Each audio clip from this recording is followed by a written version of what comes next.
Your man, Louie T. Welcome to the 2020 NFL Draft Wrap-Up Series, where your man Louie T aims to break down all 32 teams in the National Football League's 2020 NFL Draft using our brand new grading scale from 5 to 1. Each pick will be assessed a score. We'll tally up those scores, divide by the number of picks, which will yield us an overall grade for that team's draft. We'll then move on to the next team in the series picked by you. That's right, you, the viewer out there, are in total control, as this is the You Pick format. Simply be the first to leave a comment in the comment section of this and future videos in this series stating two things: the phrase next and the team you'd like to see next. Some examples would be Patriots next, New England next, NE next, Pats next. You get where I'm going with this. As a matter of fact, the next team up in the series is none other than the New England Patriots. Now, this is a really interesting offseason for the New England Patriots. Actually, not like any other in the last 2 decades. Why is that, you ask? Duh, you know the answer to this. There's one important piece of this Patriots cog missing that has been a constant and a mainstay over the last 2 decades. The other B in the B&B winning factory is no longer present in New England. I'm talking about one Thomas Brady. And with that departure goes a couple of decades of sheer dominance and a reign of terror over the league, the likes of which we probably have never seen. Yep, the Steelers of the 70s were dominant. The 49ers of the 80s were dominant. The Redskins were a really good team in the 80s into the early 90s. The Cowboys of the 90s, early 90s especially, dominant football team. But never have we seen this type of dominance for this long. Patriots essentially from the turn of the new century to the 2020 or 2019 season. How many straight AFC championship games? I lost count a long time ago. A bunch of Super Bowl appearances. What are we talking? 9, I think. 10 minimum of 9 for Brady. I think he's won 6 Super Bowls. I always lose count. Don't kill me for that. I don't remember. He's definitely won at least 5. I think he's won 6. Now I'm curious. I don't know. It doesn't matter. Bottom line is they've been dominant, and now he's no longer here. And we could argue as to why he isn't here. It doesn't matter. I've never really been the biggest fan of Bill Belichick in the draft. I've always said that Bill Belichick is much better at identifying teams misusing players around the league than he is actually identifying talent in the draft.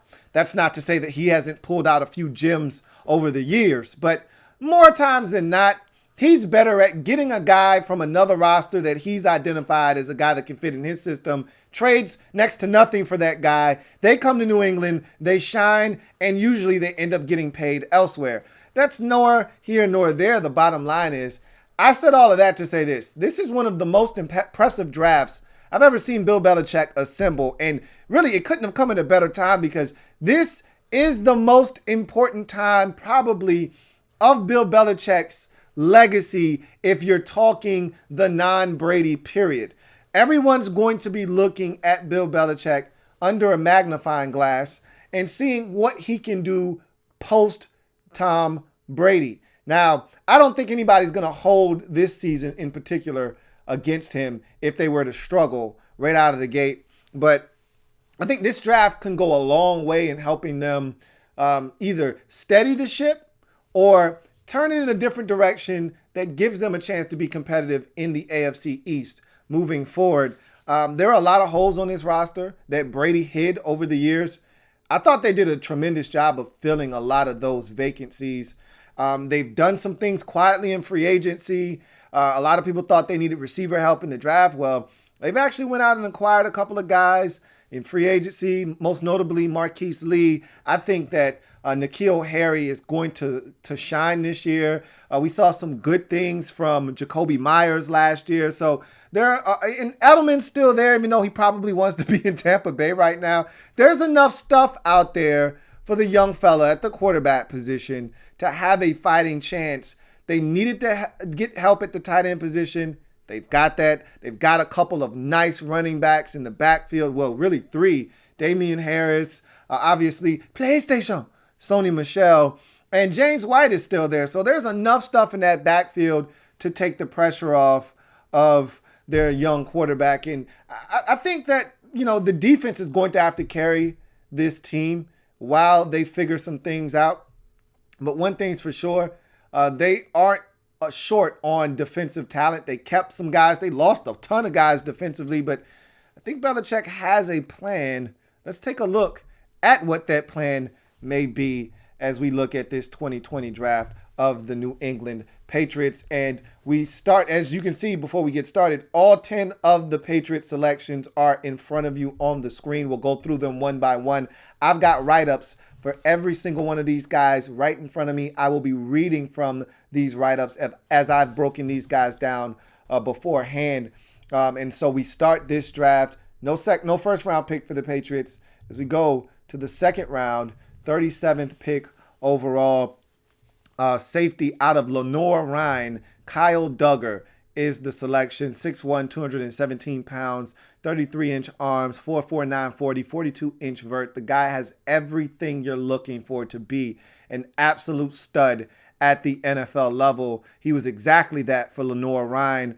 And this is the first time Lenoir-Rhyne has had a player drafted since the 2000 draft. So it's been quite a while, 2 decades. A little symmetry there. Patriots' reign of terror has been 2 decades from 2000 to 2019. And Kyle Duggar is going to join this Patriots team as that decade or 2 decades of terror is finally over, or so it may seem and appear.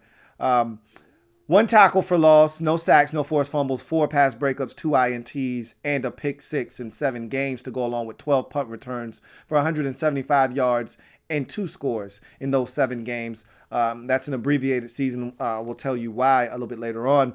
But for his career, 6.5 tackles for loss,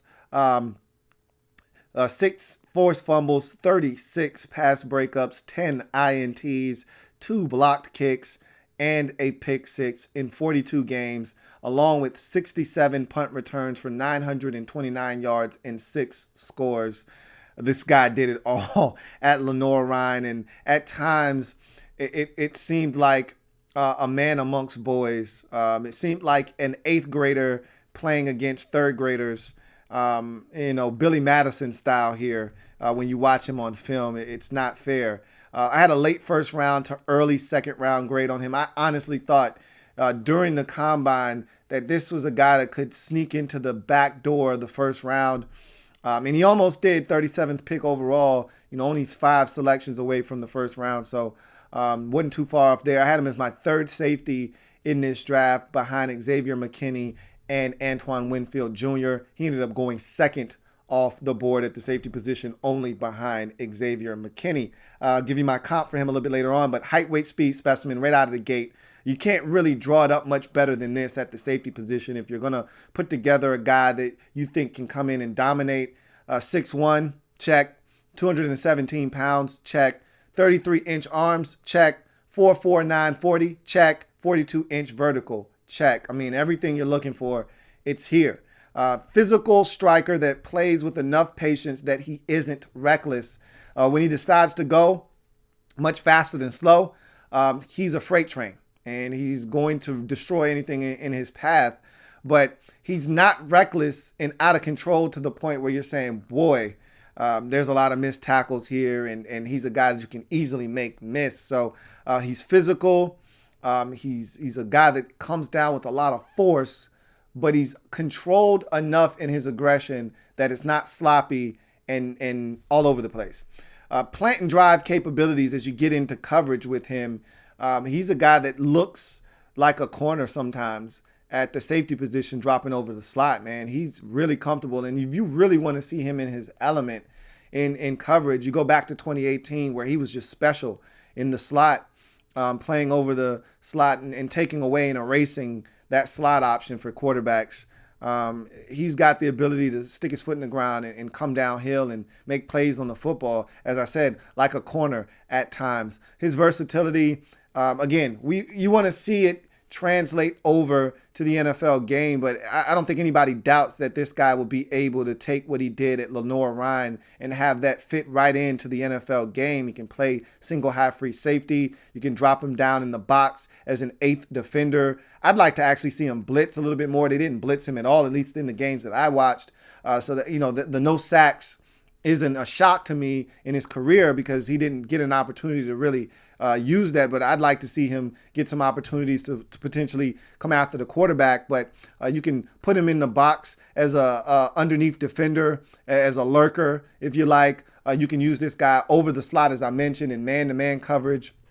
So the possibilities are endless in terms of his versatility, not to mention he also offers you a little bit of special teams value as well. Talked about the 6 punt returns. This guy is a playmaker. Just call it what it is. Also 6 fumble recoveries in his career to go along with the 6 forced fumbles in his career. So, I mean, this guy, the numbers here are just eye-popping. And how many of each of these things he has in all of these categories is just mind-boggling. I mean, there's dominance and then there's next level dominance, and that's what this is here. Outstanding ball skills. Obviously, 10 interceptions speaks for itself. I really don't have to go into great detail how he's got ball skills. 10 interceptions. It doesn't matter what level you're playing at, 10 interceptions is a ton of takeaways.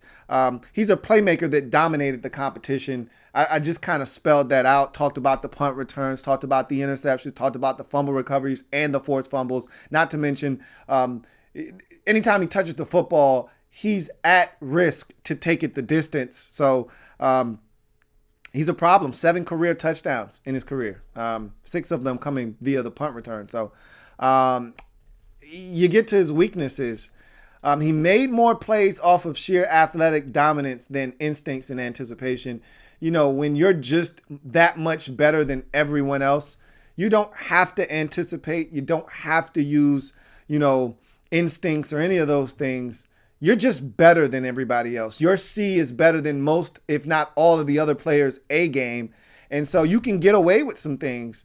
I think he's going to have to be a much better student of the game. I think he's going to have to be able to see things before they happen and react a little bit faster in real time than he did at Lenoir-Rhyne, where he was able to, get away with some things, break on a ball late, but still get there in plenty enough time to make a play.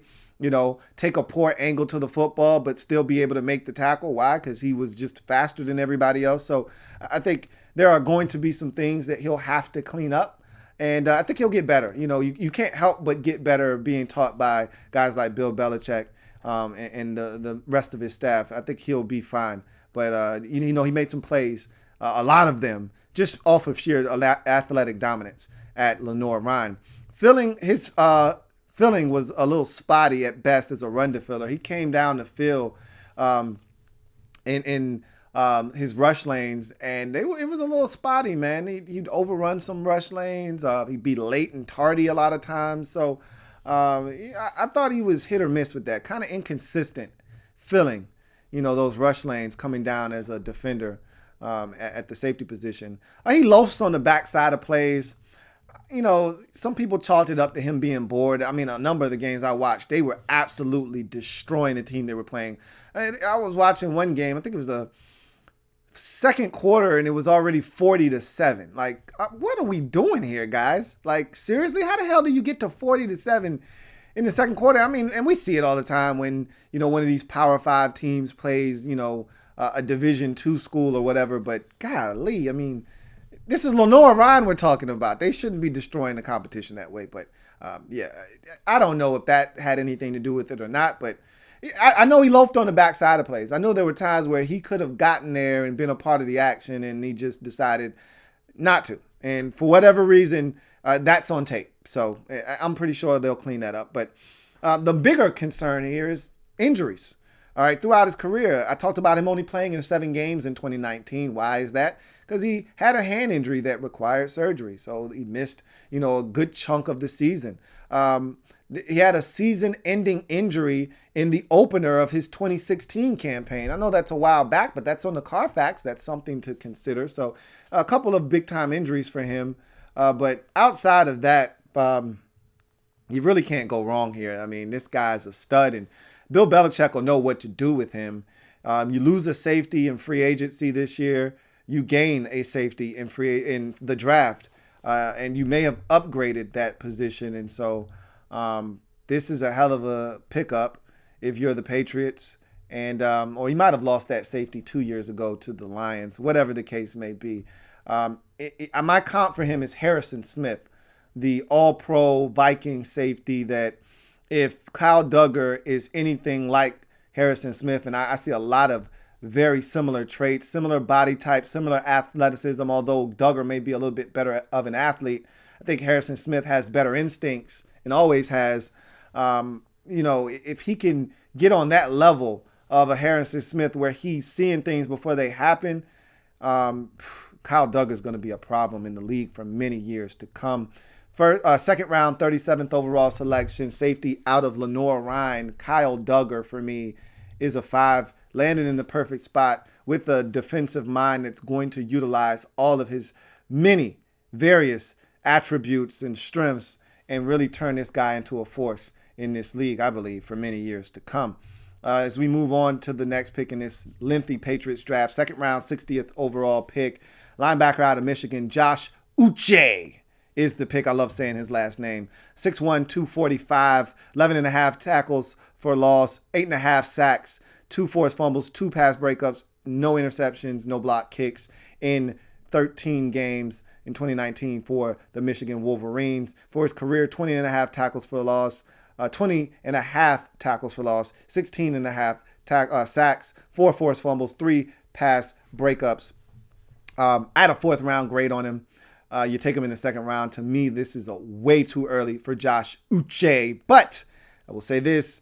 I know what Belichick envisions for him. And because of that, I'm not going to beat them up as bad as I want to for this selection. I'll explain. He was my 8th linebacker on the board. He ended up being the 5th backer taken. I'm not going to kill them for that either because, again, they picked him where they felt like they needed to get him. And I'll take it a step further. They have a plan, and I think this is what Belichick has gotten better at over the years, is that he identifies what guys remind him of guys that have succeeded in his system over the years, and he goes and finds a guy that looks like that he thinks can come in and fill the void that was left.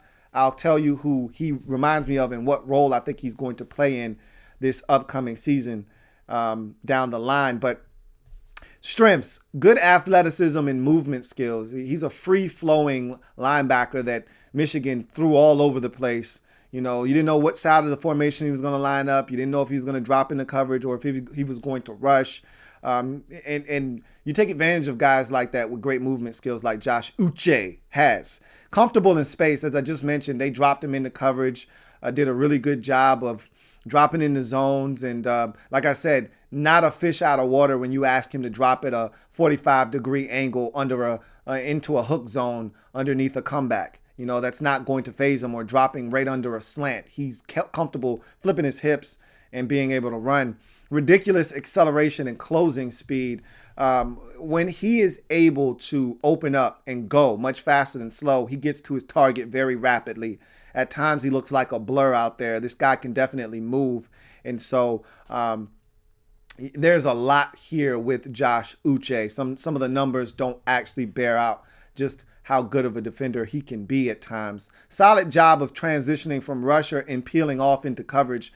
I love how he's able to see the running back coming into the flats. No one's covering him. And instead of him rushing up the field and allowing that running back to get off into the flats unaccounted for and pick up 22 yards before the safety can push him and escort him out of bounds, he then peels off, falls underneath that running back, and takes that option away from the quarterback. So he does a really good job of saying, going after the quarterback. No, I'm not. I'm going to drop off and take this running back instead, and takes that away.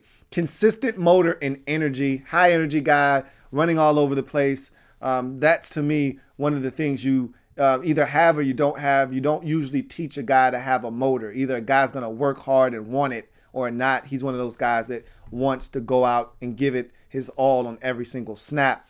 And I think he's got upside as a rusher. I don't think that they fully tapped into his ability to get after the quarterback. Generally, when you have a guy that's so versatile like a Josh Uche, you really want to allow them to do multiple things, and they never really get a chance to hone in on one particular attribute or strength. I think he could be really good as an edge rusher if you just said, hey, don't worry about all the dropping and being diverse as a defender. Just rush. And, occasionally we'll drop you, but your primary goal is to get after the quarterback. I think he could be a double-digit sack getter in this league potentially, but I don't think that's what the Patriots are going to ask him to do. They're going to ask him to rush. They're going to ask him to drop. They're going to ask him to do a lot of things defensively. And so I don't know if he'll actually be able to tap into all of the upside I believe he has as an edge rusher or not. You get to his weaknesses. Classic tweener. Size of a linebacker, skill set of an edge rusher, but he's very short. So he's short for a pass rusher. That's not what they're really going to use him for. Again, I still think and contend that they've got a particular position in mind for him and a role that they want him to fill. But he's got the classic tweener look to him. He's a linebacker in size, but he looks and has the feel of an edge rusher, but he moves like a safety. So there's so many things you can do with this guy, but yet does he have a clear position? I think the Patriots feel that he does. Lacks instincts as a linebacker, not dominant as an edge rusher. So again, this is where you get those tweener properties. He's not dominant as an edge rusher, even though I think he's got upside there, but he doesn't have the instincts that you're looking for of a dominant linebacker. But again, that's because he was asked to do so many different things and wear so many hats at Michigan that he never really got to hone in on one particular thing that he was doing. And so I think that's where you get hurt. He's a master of none, proficient at many. And, that's sometimes, what happens when you're really good at a lot of things. You don't become great at any one thing. But again, that's not a problem the Patriots really are concerned with. Not a difference maker in the run game. Could he be a little bit more effective as a run defender? Absolutely. I think he could be a little bit stronger at the point of attack. But again, we'll see how the Patriots decide to utilize him. And then you got to check the Carfax on Josh Uche because he had a stress fracture in his foot and a torn meniscus this year. Part of the reason why there's no 40 time on him, even though he's a tremendous athlete, is because he dealt with some injuries this year and had to have a couple of procedures. He's healthy now, but again, anytime you start talking about stress fractures and foots and torn meniscuses, I get a little worried, a little bit of wear and tear there. So just thought you'd like to know that exists on the Carfax. But nonetheless, the role that I see him being picked to fill is the Kyle Van Noy role, and that's his comp, is a guy that's just going to move all around the field. Kyle Van Noy was never really tasked with one particular job other than just do everything. All right, run around the field, chase this guy around, chase the quarterback, spy the quarterback, run into the flats, drop underneath this slant. Yeah, but Kyle Van Noy was everywhere for the New England Patriots.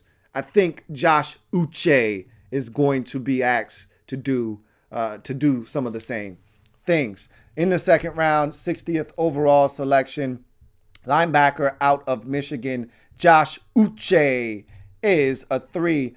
I honestly would have beat you up a little bit more because I felt like this was 2 rounds too soon for him, even though this is back end of the second. So essentially you're bleeding into the third at that point. But I had a 4th round grade on Josh Uche, but I know what the Patriots are going to do with him. I think I have a great understanding of what Belichick is looking for here. And he may ultimately get it, and this may turn out to be a 4 or a 5 for you down the road as we get to the next selection in this draft. 3rd round, and the Patriots went bananas in the 3rd round. I think they had every bit of 3 or 4 selections, and that's where you want to do your damage. If you're going to have one of these double-digit picks drafts, you better have a lot of 3rd through 5th rounders and not a bunch of 6th and 7th rounders. And they had the luxury of a bunch of 3rd rounders, and that's how you eat in the draft. And that's why I think this draft is so effective. Edge rusher out of Alabama, Anfernee Jennings is the pick. 6'2", 256 pounds, 33-inch arms, 12.5 tackles for loss, 8 sacks, 1 forced fumble, 5 pass breakups, no block kicks, but an interception in 13 games for the Crimson Tide in 2019 for his career. 33.5 tackles for loss, 14.5 sacks, 3 forced fumbles, 18 pass breakups, and 2 INTs. I had a day 3 grade on him, so essentially what I'm telling you is fourth round for Anfernee Jennings. You take him in the 3rd round. I honestly don't have a problem with where you took him because of his DNA makeup and what I envision the Patriots doing with him. And I'll tell you something funny a little bit later on, and I'll give you my comp for him a little bit later on as well, and it all ties in together. Number 10 edge rusher in the draft for me. He was the 8th edge rusher taken in this draft, so not too far off there. Well put together frame. He looks the part, man. At 6'2", 256, he looks ready for the NFL game. His body is built and looks the part of a guy that just slides right in as a 5-year vet, ready to go right out of the gate. Long strider that when he times up the snap is hard to contain. You look at him in that LSU game, he has a couple of sacks early in that ball game, was very disruptive. He times up the snap. He's a long strider, so once he gets even with that tackle, he's able to shorten that edge, turn the corner, and get to the QB. He's problematic once he gets to open up and those strides start to eat up grass. Do your job, hard hat mentality. Does that sound familiar to you? All right. Physical at the point of attack. He's a man at the point of attack. All right. You're not moving this guy. He's going to destroy tight ends in the run game if you try to block him with one. And he stands up tackles and is able to be a problem at the point of attack. High football IQ, man. This is a guy that just understands leverage. He understands angles. He understands what his job responsibility is on that particular play. What's the best route and effective way for him to get that done? He doesn't waste a bunch of motion. When you look at him, you're thinking this guy can't be really good in pass coverage because of his body type, but he is because he's got a high football IQ and he doesn't waste a lot of motion. He doesn't waste any steps. Everything is calculated and thought out, before the snap, and everything is done really well. Generates power through his bull rush and arm extension. His STP is really good, and that's speed to power. And he does a great job of extending those 33-inch arms and locking them out and really giving him a chance to put that tackle on skates. Affects the game in multiple ways. 18 career pass breakups. That is a ridiculous amount of pass breakups. And, they're not all just him dropping into coverage and getting his hands on footballs. This is him rushing the quarterback, seeing that he's not going to get there, hand up, knocking the football down. Those are just as good as, to me, they're just as good as a sack. I know it's not going to cause a loss of yards, but that's a wasted down for the offense. Getting to the quarterback and forcing 3rd and 18 is great. You know what else is great? A knockdown on 2nd and 10 that forces 3rd and 10. Both of them are really good. A sack is a little bit better, obviously, but I'll take a batted ball, a pass breakup any day of the week. And so 18 of those is a huge number. 2 interceptions and 3 forced fumbles. All right, so this is a guy that impacts the game in a multitude of ways. Weaknesses, he's not twitchy at all. Don't look for him to be explosive or dynamic or any of that stuff. He's not flashy. He's not a guy that's going to jump off the screen at you. He just does his job extremely well. Limited in his pass rush ability. Right now, when you watch him, there's not a lot on that menu, man. I'm looking at the menu and I'm like, all right, see a little bit of a speed rush, a little bit of STP, speed to power. That's about it. You got anything else on the menu? I mean, I sit down, I get a speed and a speed to power combo meal, and I've gotten everything that he's got on his menu. I need more. Spin move, maybe a crossover, something else. Give me something else, a secondary spin, something, nothing else. So he's got to do better. Too stiff to bend the corner, rendering his rip useless. He can't bend. He's kind of mechanical at times, which is why you don't think he would be as good in pass coverage as he is. But, man, he is better than you think. But he doesn't have the ability to dip and rip, bend the edge and get around the corner that way. I put Pam Mom in my notes, which means proficient at many, master of none. He's not great at any one thing, but man, is he good at everything. So I put this down in my notes. This is on the Carfax. Serious knee injury at the end of the 2017 season. Worked hard and was ready by the 2018 season opener. So you're getting a guy that works hard, even in an injury situation, worked tirelessly to get back and be ready the following season and didn't miss a beat. But this is the thing. I told you I had a funny comment for you guys. I put down in my notes, and I'm not bullshitting you here. This is 100% facts. Has the look, feel, and smell of a New England Patriot. My player comp is Trey Flowers. All right. Mind you, I did this breakdown of him. I did this write-up every bit of a month and a half ago. I did a video on edge rushers. If you go watch that video, I think I even talked about him having the look, smell, and feel of a New England Patriot. It's amazing that if I had to slap down, a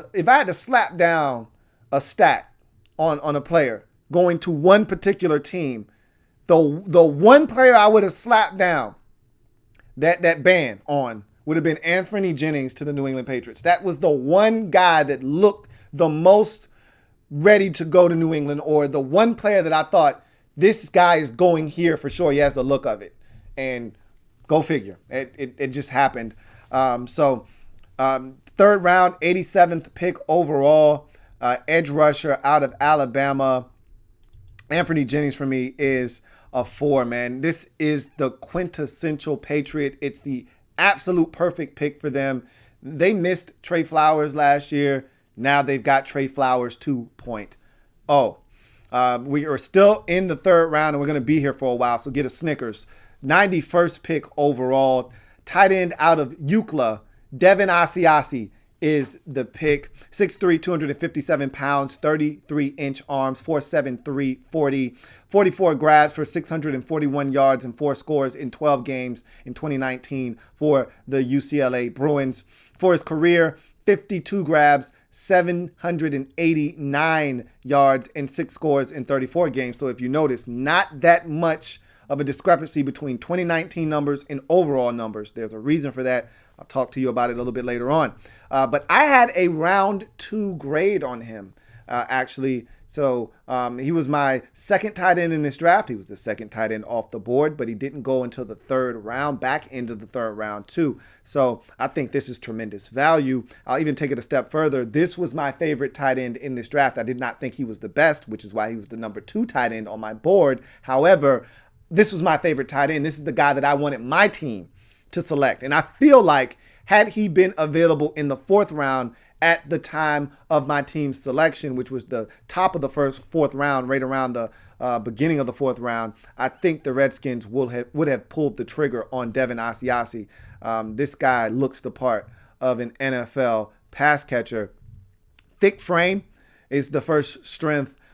He's got a thick frame. I mean, I just said that, right? But he's got the look of a guy that is going to be able to hold up at the point of attack in the run game, be physical after the catch. He doesn't have one of these muscular, cut frames. It's a thicker frame. It's a little bit of extra meat up there, but he carries it well. Plus athleticism. Man, he's one of those guys that just rumbles with the football in his hands. And if you let him get a couple steps on you, good luck trying to catch him. The USC game is a great example of that. He catches a slant and just murks, just runs away from the entire USC defense. He's got that capability. So he's got plus athleticism, strong hands, can catch it and pluck it out of the air seamlessly, really good hands, one of the better set of hands at the tight end position in this draft. I'd put him right up there with Colby Parkinson of Stanford and Cole Kmet of Notre Dame in terms of the hands department at the tight end position. Really good speed. That 4.73 is deceptive. I think he might actually even be faster than that on game days. But when you look at the landscape of the tight end position in this league, 4.73 is right in the wheelhouse of where some of the best tight ends in the league are. Obviously George Kittle is a freakish athlete. He's a 4.52 guy, but when you look at Zach Ertz and guys like that, Zach Ertz is a 4.7 guy, so he's right in that mix. And so I think he might even be like a 4.67 dude on game days, which you see he can run. Catching traffic, has no problems securing the football in a crowded area. And that touchdown against USC, that slant wasn't wide open. There were a couple of defenders that he split in catching that football and left in his wake. Speaking of which, run after the catch, I referenced that USC tight end because it was so impressive. Competes as a blocker. He's not great at it, but he's not terrible. He's a guy that you can work with. He can get better. So I like the fact that he's willing to put in the work, and he's a guy that you can do some things with, and I think he will get better as time progresses. Fluid, easy mover that can get in and out of breaks. He's a guy that can break dudes off at the stem of a route and separate. So I think he's going to be really good for your young quarterback, because we all know the tight end is the safety blanket of any young QB. You want to speed up the learning curve and the success of a young quarterback. The best way to do that is to give them easy targets over the middle of the field. Running backs and tight ends are guys that can do that for you. Tremendous upside. And I got solid as a route runner, which I kind of talked about getting in and out of breaks. They kind of go hand in hand, and tremendous upside.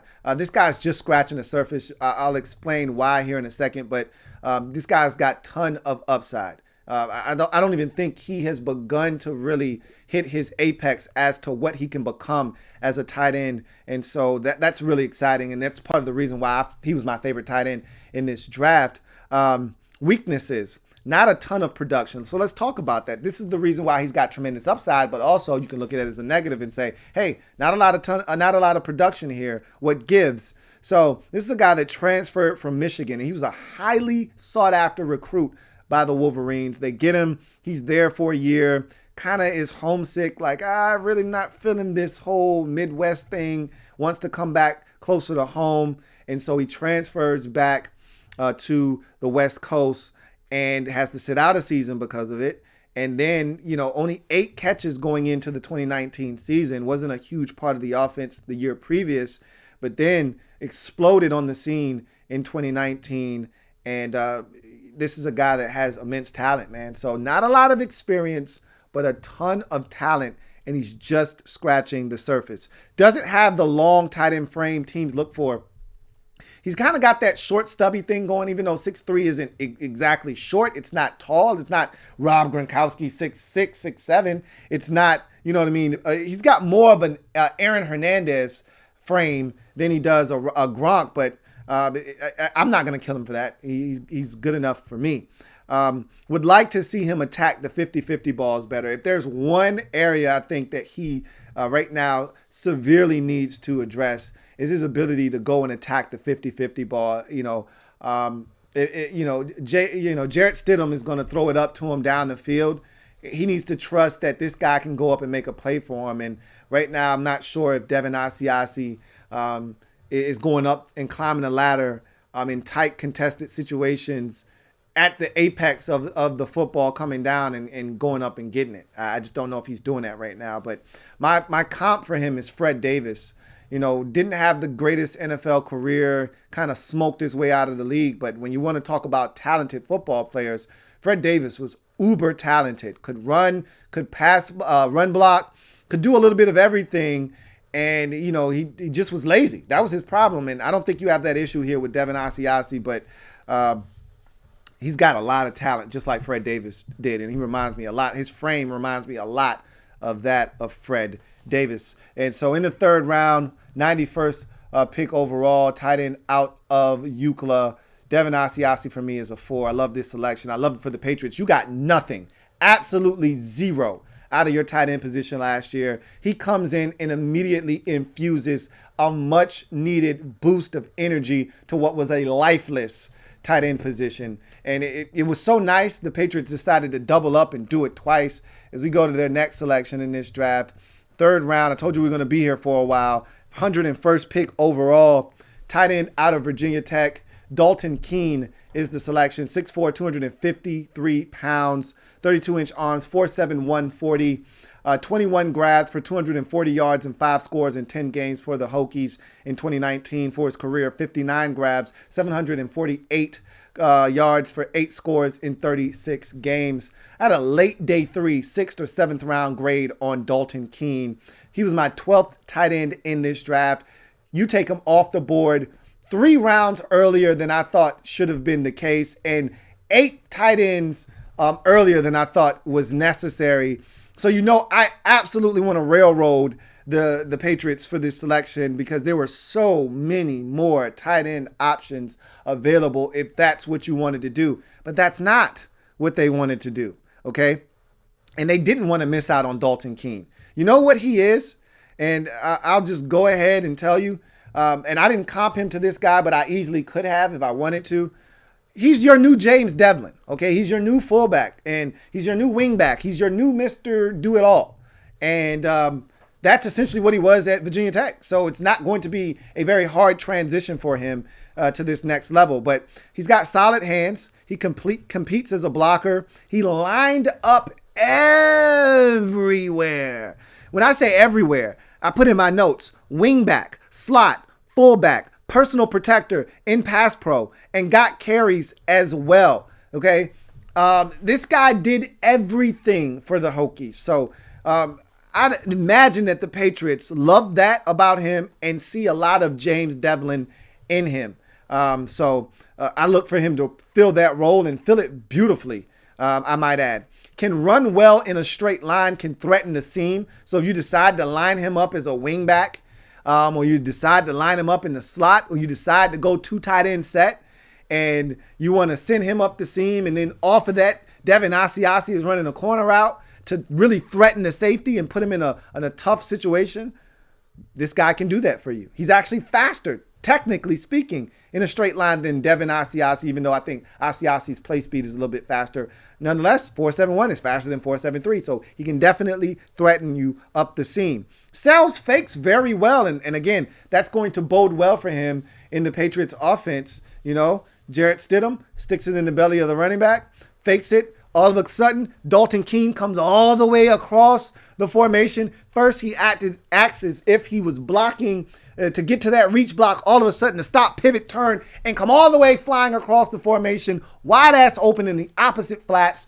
And then Stidham's going to dump it down to him, and he's going to turn around, and he's going to turn on his speed and get up the field and get you a gain of 17, which is something James Devlin wasn't all that adept at. He was a rumbling, bumbling, stumbling man. Once he got the football, this guy can actually run. May have a value as a special teamer as well. And so there's a lot to like here with Dalton Keene. You get to his weaknesses. He looks like a fullback. Well, guess what? The Patriots are going to use him much like a fullback. So that was one of my knocks. And you put that to rest by saying that's pretty much what we're going to use him as. Limited in what he was asked to do as a route runner. Well, probably not going to be asked to be doing much route running for the Patriots anyhow. So again, they're dismissing all the things that were red flags for me. Moves well in a straight line, but doesn't have real lateral agility. Cool. I'm not going to really ask him to do a lot of those things as a fullback anyway. So again, they're putting to rest a lot of the reasons why I was pushing him down the draft. And so as much as I wanted to lambast the Patriots for this pick, and I comp him to J.P. Holtz, but really you could just call him James Devlin Jr. In the 3rd round, 101st overall selection. I guess we can call him a fullback because that's essentially what he's going to be for the Patriots. Wingback, Dalton Keene for me is a 3. I know what they're going to do with him. I mean, every pick thus far that the Patriots have made, I can envision a role in which he's replacing someone that filled that role for the Patriots over the last fill-in-the-blank years. And now that guy is gone, and here comes a new guy in to fill that role for them. That's why I felt like the Patriots have done a tremendous job in this particular draft. Belichick, I thought, actually did a really good job. As we go to the 5th round now, 159th pick overall, place kicker out of Marshall. Justin Rohrwasser is the pick, 6'3", 230 pounds. 18 of 21 last year in the field goal kicking department, which is an 86% kick percentage, which is a really good percentage. Had a long of 53. That's another check, that box you check off there. Got the leg strength you're looking for. 2 of 2 in the 50-plus department. So, again, nothing wrong there. So you get to his strengths. He can handle kickoff duties, did that. Also has a bigger frame, so you're not afraid of him getting in the fray and making a tackle or two, and not you're worried about him getting hurt. He's a big-legged kicker with size to handle making tackles. So, and you like his leg, you know. I just talked about him booming one from 53 this year, and also having another kick at 50 yards that he put through the uprights. So, got a leg, able to handle kickoffs, got some size. Check. You get to his weaknesses. This guy missed 3-point afters the last 2 seasons. Mind you, this is not the NFL 33-yard extra point. These are the old standard 19-point extra points where you're kicking from the 2-yard line. Essentially, this is supposed to be a gimme. You shouldn't be missing these kicks. That's problematic in itself. He was 8 of 16 from the money distance in his career. That's a no-no. All right. And the money distance for me, 40 to 49 yards is where you're going to kick most of your field goals at the National Football League level. So that's the money distance. Look, you may not have the biggest leg in the world. I've seen kickers survive that can't kick it from 51 yards. But if you ask them to kick it from 49, they'll put it through the uprights. You ask them to kick it from 43, it's as good as gold. All right. But that's where you're going to kick the most vast majority of your field goals. All right. If you kick 30 in a season, probably 22 of them are going to come from in between, 30 to 49 yards. And to shrink that size down, 17 of those kicks probably are coming from 40 to 49 yards. You got to be able to hit it from the money distance. 8 of 16 is unacceptable. So there's that. But look, at the end of the day, Stephen Gostkowski no longer in New England. You need to replace him. You didn't break any rules. You know my one and only rule for any specialist selected in the draft: don't do it before the 5th round. Anytime 5th round or later, have no problems with it. You took him in the 5th round.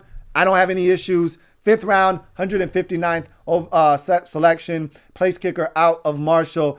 Justin Rohrwasser for me is a 2 for the New England Patriots as we mosey on. And now the Patriots decided, let's start getting our offensive line together. And so I love the fact that they just said, you know what? We're not quite sure what we want, what we're exactly looking for.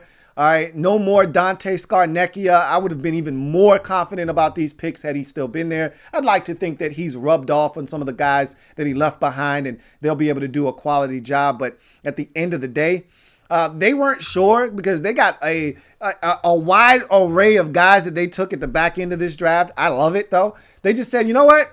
Kind of feel like some nacho cheese Doritos, but I may want some Bugles and some Fritos later, and I could ultimately want some Ruffles. You know what? Just grab a variety pack and we'll keep it moving. And that's essentially what they did with all these interior offensive linemen, the first of which, 6th round, 195th pick overall, offensive lineman out of Michigan. Michael Onwenu is the pick.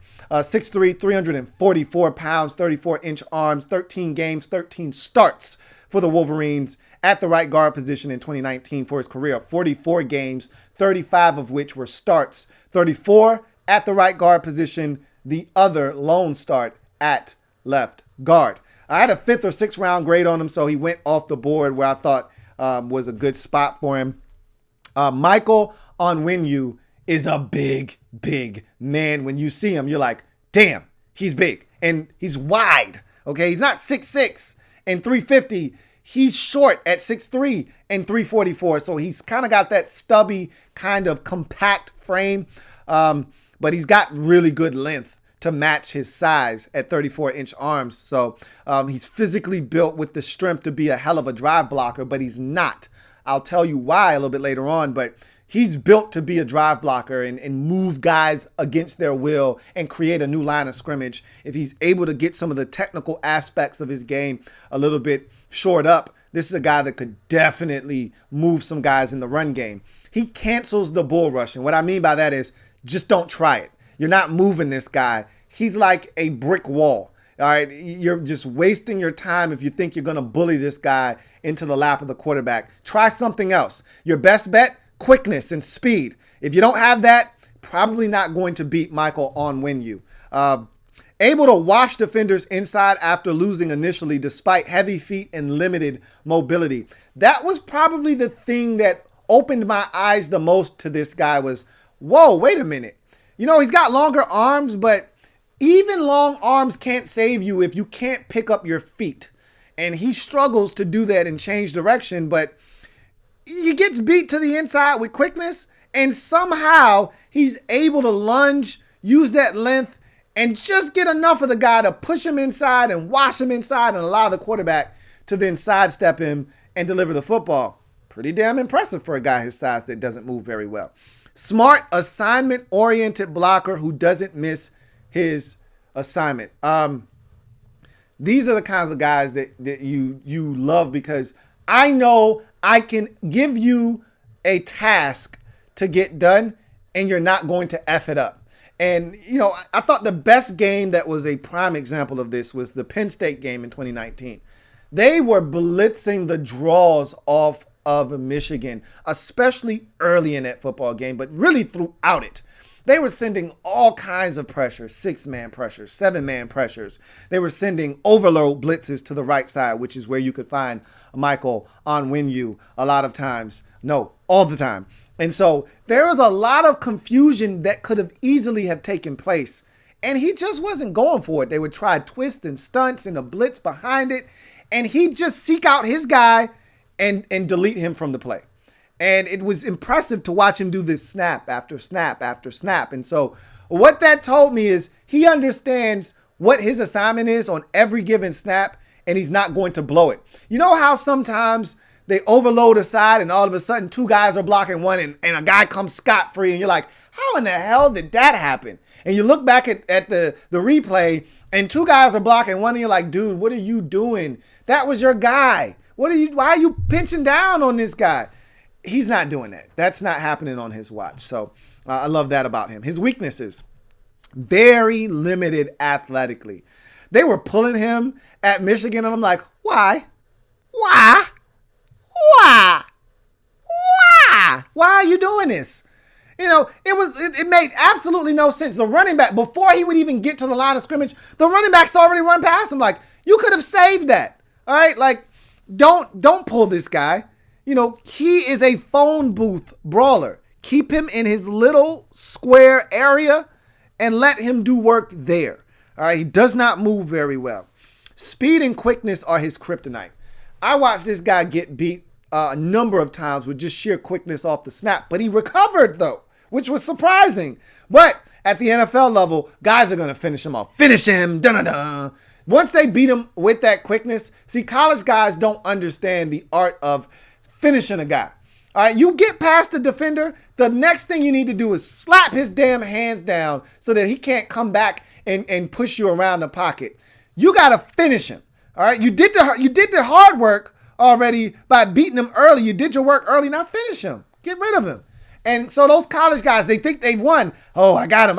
And they don't finish the job. And then here comes a 2-hand chuck right in your ribs or your back. And now you're going up the field instead of at the quarterback. So speeding and quickness are his kryptonite right now. And I don't think that's going to change. Can't stop and change directions. He's heavy-footed. And he does not have the ability to stop and redirect. And look, he's 344, man. That's a lot of mass to stop and change directions. So you can understand that. His hand placement can help him in the leverage department and make him a more dominant run blocker. So remember earlier I said he's got the frame and the strength to be a dominant drive blocker if he cleans up some things. This is what I was talking about. His hand placement is horrendous. It's high. It takes away that leverage advantage that he could potentially have. If he gets lower, down up under the pads, I think he would be driving guys out of the gaps and just moving guys and creating some easy rush lanes. But he's so high that, guys aren't moving anywhere, and he's up around the neck, shoulder pad area and up here around the helmet and neck range, and it's not going to move a guy. All right. You're taking away the advantage of the leverage that you have with your length, and being that you're 6'3", you know, if a guy's 6'5" in front of you, you got a direct advantage of being able to win the leverage battle if you so choose. His hand placement has to be better. It's inconsistent at best at this moment, but I actually like him. He's physical. He's big. You don't move him in terms of a bull rush. He does his job. He's very detail oriented. Plays good assignment football. 6th round, 195th pick overall. Offensive lineman out of Michigan. Michael Onwenu is a 3 as we keep trucking along. 6th round, 195th pick overall. Offensive lineman out of Wake Forest. Justin Herron is the pick. 6'4", 308 pounds, 33.5-inch arms. 13 games, 13 starts at left tackle. 51 games, 51 starts at tackle. 39 of which at the left side, 12 on the right side. So this guy has plenty of starting experience. I had a 6th or 7th round grade on him. You take him in the 6th, so no problems there. He's the polar opposite of what I just described in terms of Michael Onwenu and what he is. Herron's more likely than not going to kick inside the guard because of some deficiencies that we'll talk about, and he's the polar opposite, all right? Quality frame with intriguing athleticism, so he's going to have to get bigger. That 308-pound frame is not going to cut it. He's not strong enough. We'll talk about that in a second, but, man, can he move? Man, is he explosive out of his stance, and, man, can he get to the second level, get out on the perimeter, on screens, and this guy can move, okay?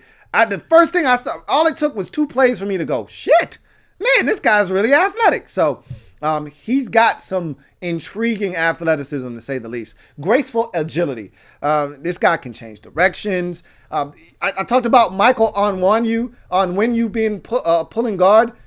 I said, don't do that. This is the guy you want to pull right here in Justin Herron. This is the guy you take and you say, all right, you get out in front and lead Sony Michel to the promised land, and he can do it. Can mirror well. Usually keeps guys in front of him with his feet that are really sweet. They move. They're typewriter-like. His heels don't click. He has no problems changing directions. Plays with a tad bit of nasty. Not a bunch, just a sprinkle of nasty, man. Just enough that might piss off a defensive lineman or 2. All right. And can get to the second level with ease. I just mentioned that, but just reiterating and hammering that home, he moves very well. Weaknesses, he's got to get stronger, man. This is not good enough. I watched, and generally, I'll lump these 2 weaknesses together. Has to get stronger. Lack of length may force him inside. I think that's ultimately going to be where he makes a home at the next level is guard. But I generally don't mention length unless I see it as a problem. I saw it as a problem. Man, I watched North Carolina. They had a defensive end absolutely yoke up Justin Herron. I mean, ragdolled him like he owed him money or something. You know, like he was the 6th grade bully, and, this is one of those schools where it's K through 6. So this guy's at the top of the mountain. He's a 6th grader, and he's just bullying the hell out of this 2nd grader. Hey, give me your lunch money. And he's got him by his collar. This guy yoked up Justin Herron, snatched him and threw him on the ground like he's a piece of trash. I said, well, goddamn, Justin, have some self-respect and some dignity about yourself, man. Don't let him do that to you. So that's where length comes into play. Guy can't ragdoll you like that unless he's got longer arms or he just beat you to the punch, one or the other. I think it was a situation where he just had longer arms and Justin couldn't do anything. But even if that's the case, don't let him toss you on the ground and disrespect you like that. That means you got to get stronger. And I watched him get bullied a couple of times where he ended up on his keister. And I'm like, yeah, okay, you just got to get stronger, bro. So he plays high and doesn't generate a ton of movement in the run game. And here's my problem if you're going to kick him inside is he has to get stronger. While he's a great mover and you're excited about the athleticism, if he's getting ragdolled on the edge by edge rushers, what do you think is going to happen when you throw him inside with guys that are way stronger than these edge rushers? That's problematic in itself, but we'll see. Patriots have never been bashful about starting a guy on the outside at tackle that didn't have necessarily the measurements that other teams look for, i.e. Isaiah Wynn. We'll see if they are going to keep him at tackle or they're going to kick him inside the guard. I think they're going to kick him inside the guard. We'll see. But also on the Carfax, 2018, he suffered a torn ACL in the opener. Just thought that's something that you'd want to know about. But at the end of the day, 6th round, 195th pick overall, edge rusher, offensive lineman out of Wake Forest. Justin Herron for me is a 3. Again, I like the variety. I like the different flavors here. One's a physical, road grading guard. The other's a finesse. I can get out in space and do work guard. Which one's going to fit best? We'll find out. Maybe both. We'll see. Nonetheless, you go to the next pick in this draft for the Patriots. 6th round, 204th pick overall, linebacker out of Wyoming. Cassh Maluia is the pick. 6 feet, 248 pounds, 4'5", 340, 7 tackles for loss, half a sack, 1 no forced fumbles, pass breakup, 2 interceptions in 13 games for the Wyoming Cowboys. You go to his career, 16 and a half tackles for loss, 1.5 sacks, 2 forced fumbles, 7 pass breakups, 4 INTs in 50 games. His strengths: plays fast and able to diagnose when he goes. And when he's able to diagnose what's going on, he plays fast. Sometimes too damn fast. We'll talk about that. But nonetheless, he's going with his hair on fire, and he's going to get there, and he's going to make something happen. Whether he misses, whether he forces a cutback, he's going to do something. It doesn't always result in getting the guy on the ground, which is the ultimate goal, but he plays fast when he's able to diagnose it early. Extremely physical. This is a guy that takes on blockers, will blow up blockers. Saw him blow up a couple of guys that thought they were going to lay the smack down on him. So he no problems taking on blockers. I put that in my notes as well. He's very physical at the point of attack. Good athleticism to match an NFL frame. 6 feet, damn near 250, running a 4.53. Check. That's an NFL frame with NFL athleticism. He looks the part, and the 4 interceptions tells you he's got the ability to maybe drop into space, even though I think he's a little tight out in space. Not always aware of his surroundings. We'll get to that. Matter of fact, let's get to his weaknesses. Waits for action to come to him instead of taking the fight to blockers. He's one or the other. There's no gray area with Cassh Maluia. Either he's going extremely quick, he sees it and he goes, or he's waiting. And I'm like, dude, are you going to wait for this pulling guard to come all the way across the formation, all the way up the field 5 yards to get to you, or are you going to go meet him in the hole? Like, what are we waiting on right now? I'd like to know. Is this what's being coached? I'd really like to have a sense of what's going on right now, because you could have avoided this 7-yard gain by simply just meeting that guard in the gap. Just a novel concept, So, sometimes I'm like, dude, why are you being passive aggressive? I've seen you be aggressive before. Why are you choosing to be passive right now? I didn't understand it. And it happened way too often. Wants to drop shoulder instead of wrapping up. He loves to come and drop this little shoulder on somebody. Look, that's cool out in the Mountain West when you're playing against, UNLV. All right, that's cool when you're out there playing against Colorado State. All right, let's wrap up here, guy. Okay, Le'Veon Bell doesn't care about your little shoulder. Okay, that's not gonna work against the Buffalo Bills. All right, and all the backs that they're putting on the field. Zach Moss doesn't give a shit about your little shoulder. Okay. Will over pursue his gap responsibility. This is a guy, like I said, when he goes, it's really no gray area. Either he's going to go like a bat out of hell, a screaming banshee, like his hair's on fire, or he's going to wait. And when he goes, sometimes he's just over aggressive and he'll overrun his gap, and that running back will cut back, and I'm like, you probably should have been right there, shouldn't you? And he'll look and he'll say, yeah, that was my gap, my bad. And I'm like, don't be sorry, be careful, okay? Come on, guy. Let's get it together. So there's a little bit of that. Now, I'd like him to be a little bit more aware of his surroundings in coverage. A lot of times I feel like he's just running to a patch of grass, not necessarily playing guys that are running in his area, but like, hey, this is my little space here. I've got like a 3-yard radius here of grass I'm covering. As long as you stay out of this, you're good. And I'd like him to actually see what's going on around him, see the route combinations, see what they're trying to do. Maybe he'll be able to make a little bit more plays. But also on the Carfax, DUI arrest back in 2018, he was suspended a game for that. So that's on the Carfax. But in any event, solid linebacker, some special teams value there. And, maybe a guy they develop and ultimately ends up helping the Patriots. We'll see. But in the event, any event, 6th round, 204th pick overall, linebacker out of Wyoming. Cassh Maluia is a 3 for me in this draft as we get to the final pick of this Patriots draft. 7th round, 230th selection, offensive lineman out of Memphis. Dustin Woodard is the pick. 6'2", 285. So again, all types of shapes, sizes, varieties. I told you, they just got a variety pack when they went to the store, the offensive line store. All right, give me one of those big guys, one of these nimble, athletic guys, and then give me the scrapper.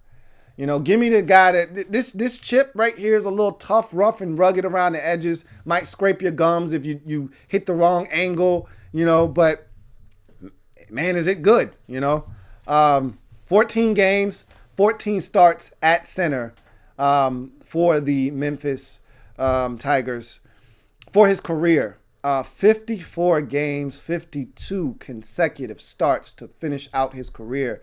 24 starts at left guard, 14 starts at right guard, 14 starts at center. So this guy has experience all around the interior of the offensive line. And I'm going to tell you this, I've never seen a guy play that many games in college football before.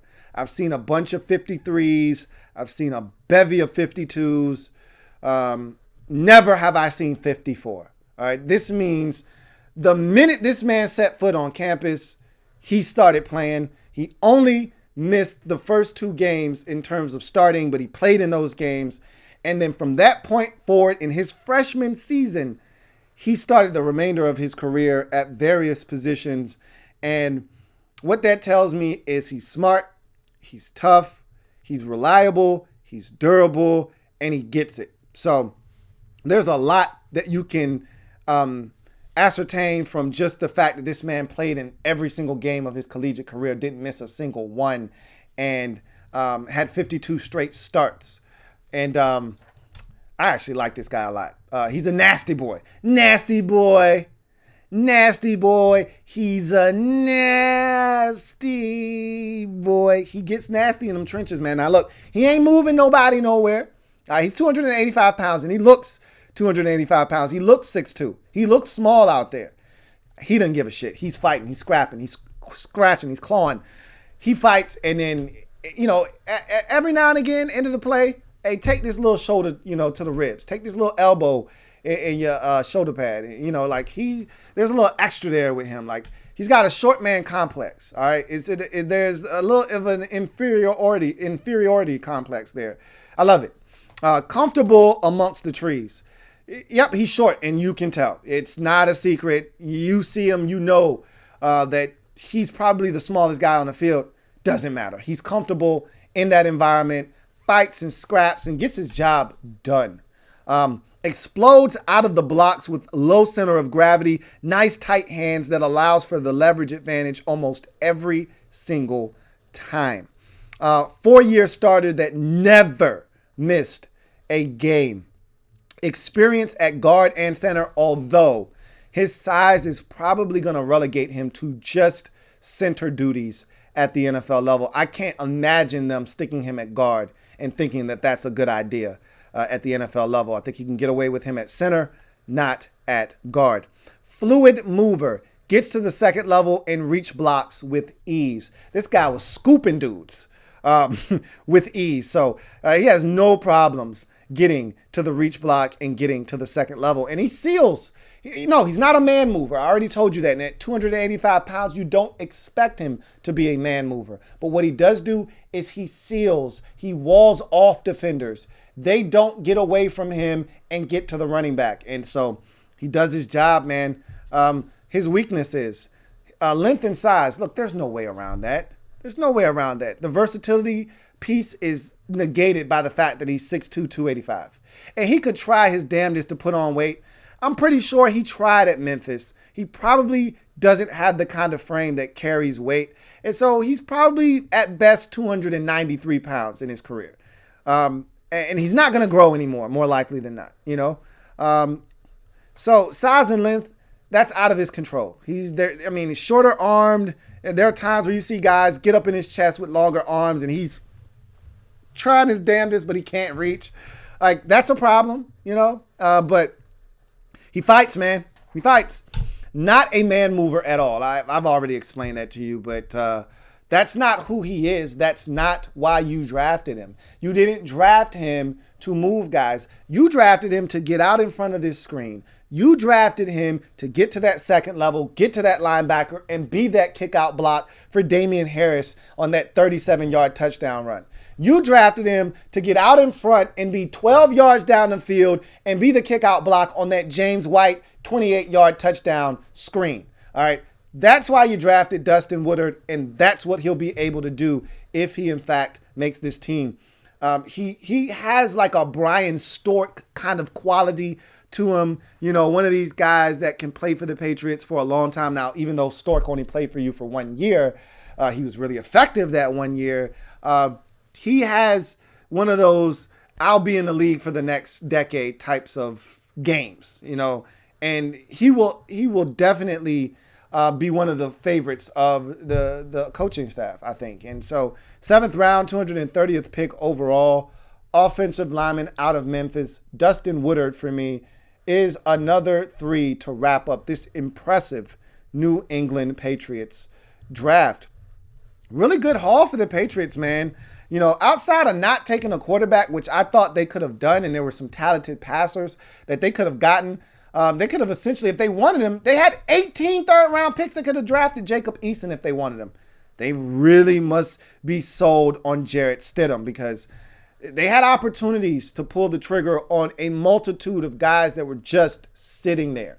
You know, and maybe they learned their lesson from the big-arm quarterback that, you know, Ryan, a.k.a. Ryan Mallett, that, you know, and Jacob Eason gives you the Ryan Mallett vibes, but maybe they're just that sold on Jarrett Stidham. Maybe they know something that we don't. We shall see. All I can tell you is they did a great job of bringing in defenders that is going to allow them to be in ball games. And I think they've got enough stuff on offense now with the additions at the tight end position, all of the backs that you have, all of the receivers that you have. It's a complete offense now. I think they're going to have enough around Jarrett Stidham to come out and compete. They're not just going to lie down and hand this division over to Buffalo. They've got a chance to compete. And this draft, I think, is a huge part of the reason why. And this draft totals up to a 3.30, which is good for a B.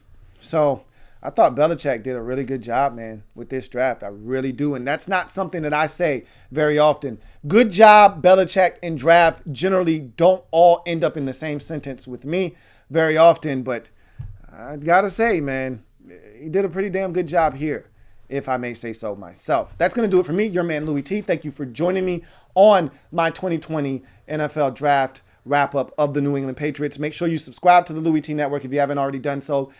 Turn on that notification bell so you don't miss a thing. We've got plenty more Patriots content coming your way. Also, if you want to stay abreast of what's going on here on the Louie T Network, great way to do that. Socials. Follow me on Twitter at Louie T Network or on IG, Louie T Network _.